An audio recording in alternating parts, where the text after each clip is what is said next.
Oke, Assalamualaikum warahmatullahi wabarakatuh. Selamat datang di pembelajaran aplikasi ekspedisi dengan saya Ahmad Yusuf Arif.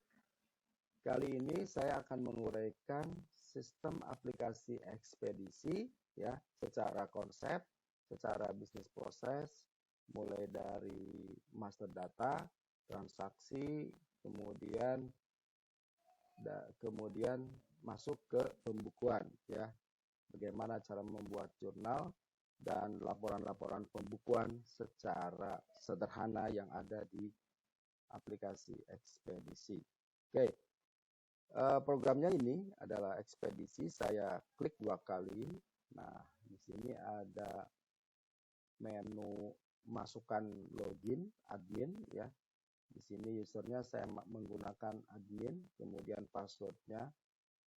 Oke, nah muncullah tampilan awal dari menu aplikasi ekspedisi. Di sebelah kiri ya, di sebelah kiri ini menggambarkan operasional dari ekspedisi ya. Sementara yang sebelah kanan ini menggambarkan operasional dari pembukuan ya, pembukuan ekspedisi. Di sini kebetulan saya membuat suatu sampel PT aplikasi ekspedisi sebagai simulasi dari program aplikasi ekspedisi. Selain dari menu-menu yang shortcut yang ada di sini, juga Anda nanti bisa melakukan proses pemilihannya itu di menu-menu yang seperti ini di atas ya. Tapi kenapa dibedakan di sini agar mudah Anda melakukan proses operasionalnya secara sehari-hari ya, lebih cepat begitu. Oke, kita mulai dari sebelah kiri ya, pembahasan tentang operasional dari aplikasi ekspedisi seperti apa. Di sini dibagi menjadi 3 bagian besar, yaitu pertama adalah master data, kemudian biaya mobil, biaya operasional mobil, kemudian pengiriman ya, pengiriman dan invoicing. Oke, kita lihat satu persatu dari master data ya. Master data di sini ada mobil, kemudian ada area, ada data customer, data penerima, dan tabel kritase ya. Kita lihat satu persatu mulai dari mobil. Nah, seperti yang diperlihatkan di sini, untuk mobil ini secara umum mempunyai data yang sama ya, hanya berbeda di nomor polisinya aja, nomor plat dari mobil, kemudian jenis kendaraan, kalau ada nama khusus dari kendaraan, nama supir, jangan lupa juga di sini harus Anda masukkan karena sebagai nanti biaya gaji supir. Kemudian kode area, kalau memang dia ditentukan mobil itu untuk area tertentu, tapi kalau tidak Anda bisa kosongkan. Kemudian juga di sini ada spek dari mobil, ada beratnya ini ada 15 ton, kemudian ada yang 16 ton dan seterusnya. Di bawahnya ada menu-menu, jadi secara umum saya menggunakan satu tampilan yang sama ya dari semua kondisi, baik master data, transaksi, saya mempunyai standarisasi tampilan dan perlakuan ya, sehingga Anda mudah untuk bisa melakukan prosesnya. Anda lihat untuk tabel ya, tabel ekspedisi atau mobil, di sini saya sediakan beberapa tombol. Kalau ini Anda ada tombol delete, jadi caranya nanti Anda tunjuk misalnya yang ini, yang begitu, nanti Anda tinggal lakukan delete. Sedangkan untuk yang tambah, nanti di sini ada tombol tambah ya. Anda tinggal tekan tambah seperti itu. Informasinya ini ada yang mandatory, khususnya nomor polisi ini wajib diisi, yang lainnya Anda opsional ya, boleh diisi atau tidak. Lalu untuk yang koreksi misalnya Anda arahkan di sini, kemudian direvisi. Nah, revisinya seperti ini, kemudian save ya. Oke, jadi untuk tabel mobil adalah terdiri dari nomor polisi yang utamanya harus ada, kemudian nama supir ya, nama supir atau kode supir juga harus ada, dan kode area. Oke, kita lanjut ke berikutnya adalah area. Nah, ini dia areanya. Areanya ini kebetulan ada di customer yang lain. Ini ambil sampel aja. Anda bisa nanti atur di sini kodenya sama ya, perlakuannya sama, menunya seperti yang tadi. Cuman di sini kodenya Anda bisa atur sendiri ya. Sebagai contoh ini seperti ini kodenya. Nanti kalau ada kode baru Anda tinggal tambahkan, kemudian nama areanya apa, kemudian simpan. Begitu aja sih ya. Ini untuk kode area. Oke, berikutnya adalah customer. Nah, untuk customer ini biasanya dia ada kode customer. Kita harus buat kode customer ya. Kode customer kita harus buat, tujuannya adalah untuk mengkolek ya, mengkolek dari customer yang melakukan proses transaksi ya. Di sini kalau Anda, ini sama ya, menunya seperti yang lain-lainnya. Saya langsung lihat ke posisi revisi aja. Nah, ini dia dari data customer itu nanti ada TOP itu term ya, term of payment-nya. Misalnya kalau ada ya, kalau nggak ada ya sudah kosongkan aja. Dan kemudian kota juga di sini boleh diisi, boleh tidak. Kalau ini kota ada tabelnya. Kalau ada tabelnya diisi, kalau nggak ada bisa dikosongkan gitu ya. Itu seperti itu. Kemudian nanti Anda juga misalkan proses cetak. Ya, untuk cetak pilih misalnya ke preview, kalau ke printer berarti udah disiapkan ya media printernya. Nah, ini tampilannya seperti ini untuk yang customer, tapi ini tidak menutup kemungkinan informasi yang ditampilkan bisa berbeda, bisa sesuai dengan kemauan, kebutuhan dari klien. Oke, kemudian lanjut ke penerima ya. Nah, penerima sih hanya kode ya, kode penerima dari nanti pengiriman barang. Di sini kode penerima, kemudian di sini nama penerimanya siapa gitu ya.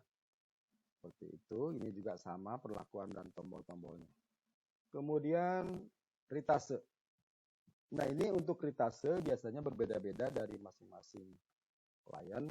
Kebetulan yang di sini, yang saya punya klien di Makassar, dia menentukan seperti ini tabelnya. Jadi ada kode ID, ini sih contoh aja ya, kemungkinan ritasenya nggak begini di klien yang lain. Nah, di sini ada ID-nya sudah ditentukan, kemudian rutenya ya, rutenya jenis armadanya apa, kemudian dia tipenya adalah full gitu kan, full maksudnya itu full itu dump truck gitu ya, seperti itu, atau medium gitu ya, kurang lebih itulah jenis-jenis dari pengangkutan. Dan tarifnya ini seperti ini, tarifnya ditentukan juga, ongkos angkutnya juga dia menentukan, dan tanggal validasi ya, tanggal efektifnya tanggal kapan, karena kemungkinan dia akan berubah lagi dengan kode yang berbeda gitu ya. Kalau kita lihat, kita cetak ya, di sini ada fasilitas untuk cetak. Kalau nambah sama ya, kita lihat di cetak, kemudian preview. Nah, seperti ini tampilannya, ada ID, ini bisa di print ke printer untuk memantau ID rute-rute dari ritase. Oke, seperti itu tabel dari master data. Kemudian transaksi, kita meningkat ke transaksi. Transaksi ini dibagi 3 ya. Pertama adalah transaksi biaya mobil, biaya operasional mobil. Kemudian transaksi pengiriman dan invoicing ya.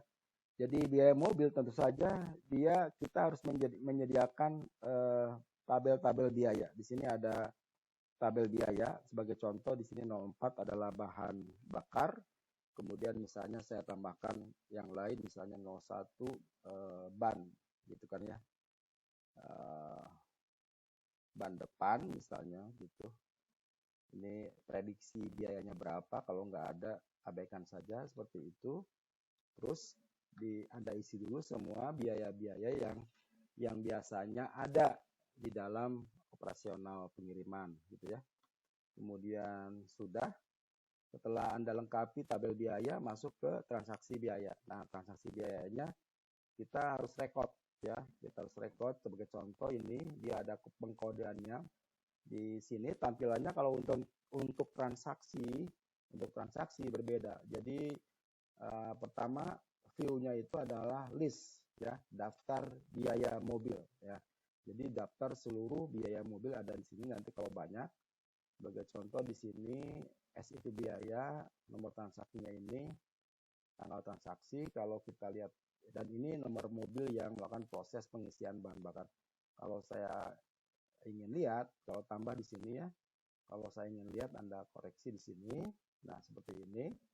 Kemudian misalnya ini 04 bahan bakar, kalau ada penambahan biaya lain, misalnya untuk mobil ini, ada di sini ada biayanya, misalnya yang tadi yang kita isi ban depan gitu ya. Biayanya ban depan berapa? 200 misalnya. Nah, seperti itu, kemudian simpan ya.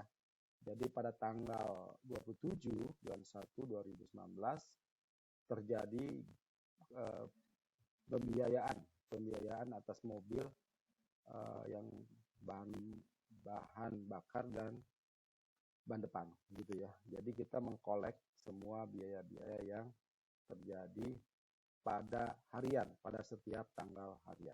Oke. Kemudian yang berikutnya adalah transaksi pengiriman ya. Di sini ada transaksi pengiriman, di sini ada invoicing. Kalau kita lihat pengiriman seperti apa modelnya. Nah, ini adalah list ya. Kembali saya ingatkan bahwa ketika kita membuka satu menu transaksi ya, karena ini juga biaya itu adalah transaksi, pengiriman juga transaksi, maka view yang pertama adalah daftar ya, daftar pengiriman. Jadi seluruh listing dari semua pengiriman dari awal transaksi sampai sekarang gitu ya. Kalau ini dari tanggal 23 sampai ini 13/12/2020 seperti itu ya. Oke, misalnya nah kalau tambah di sini ada tombolnya, berarti kalau tambah Anda buat lagi nomor surat jalan atau nomor resi. Misalnya saya mau menambahkan ya di proses pengiriman ini, saya mau menambahkan nomor resi baru ya. Kalau saya menduplikat misalnya ya dari nomor ini, misal saya copy dulu ya, misalnya gitu, Ctrl C, saya simpan di notepad biar gampang gitu ya, misalnya di sini. Kemudian nomor resinya saya ganti 98 karena 98 di sini kan belum ada ya, 0598 atau 99 lah gitu ya. Ini saya copy ulang, Ctrl C. Oke, kemudian saya kembali ke sini, kemudian saya tambah ya. Oke, klik. Nah, seperti itu. Pada saat nomor surat jalan atau nomor resi, saya masukkan nomor resinya. Seperti itu. Nanti digit nomor resi ini bisa diatur, kemudian kalau memang ini kurang panjang, kita bisa custom ya. Tanggal 13 ini date-nya sekarang, tanggal sekarang, kemudian ini kosongkan. Lalu dia data customer. Nah, untuk data customer Anda klik saja di sini kalau karena memang kita mungkin sudah hafal gitu ya. Misalnya saya pilih yang Mayora ya, MYR. Oke. Kemudian Anda oke atau enter ya, dia akan masuk sebagai kode pelanggan Mayora. Kemudian tarif ya. Di sini lihat, perhatikan di sini tarif ya kosong. Kemudian Anda enter pula. Nah, dia muncul tarif-tarif yang ritase yang sudah kita sediakan di tabel ritase ya. Misalnya saya pilih yang ini, kemudian oke, enter. Nah, seperti itu masuk. Otomatis tarifnya di sini akan tercapture ya, 4.170 dan ini beratnya udah masuk sekian, rutenya ini udah masuk. Jadi dengan adanya kode ritase yang ini, maka informasi dari biaya operasional pada tarif, kemudian berat dan rute sudah dapat di capture. Sedangkan untuk biaya lain-lain, ini Anda bisa tambahkan misalnya ongkos angkutnya, ongkos bongkarnya, Anda bisa capture atau ada biaya-biaya lain kita bisa juga custom gitu ya. Kemudian ini nama penerima. Oh, sebelum ke situ, ke sini dulu. Isi kiriman ya, misalnya sekian ton beras lah ya, beras gitu. Oke. Kemudian isi kiriman, nomor mobil ya, mobilnya mobil yang dipakai yang mana ya, misalnya yang KN gitu ya. Yang KN, kenapa menyertakan nomor mobil? Karena kita akan menghitung biaya gaji supir ya pada saat dia mengirimkan berapa 12,5 ton beras, maka nanti akan dipotong gaji ya satu rit begitu ya, satu rit untuk biaya penggajian supir. Nah, untuk biaya yang lain-lainnya Anda bisa masukkan di sini, isi dalam kg, isi dalam berat atau ton atau milimeter kubik. Sementara di informasi lain, misalnya berasnya seperti apa, di sini ada detail barang ya, detail barang tinggal klik. Nah, di sini ada informasi kelengkapan dari detail barang. Misalnya berasnya beras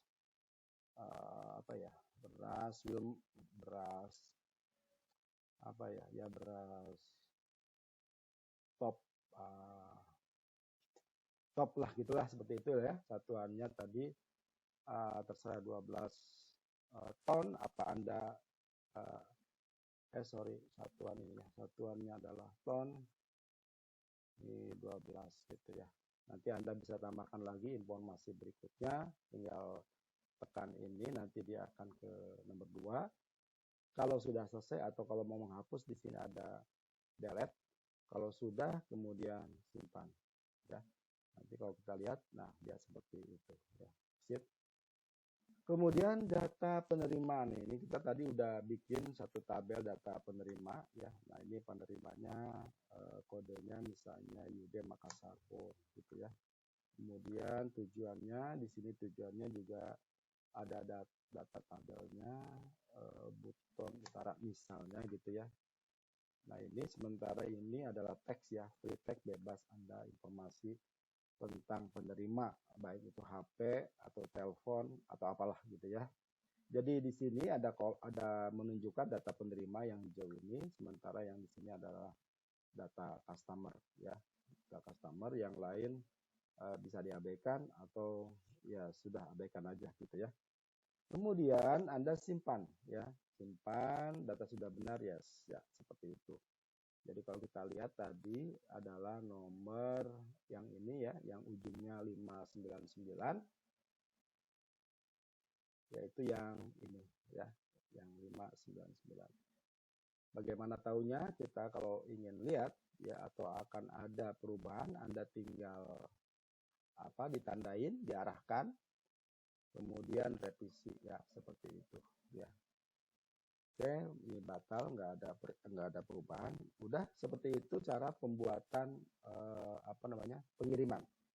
Nah, di sini pula selain kita bisa ngelihat daftar pengiriman atau merubah pengiriman atau ada yang hal satunya lagi adalah mencetak. Ya, di sini kita bisa mencetak.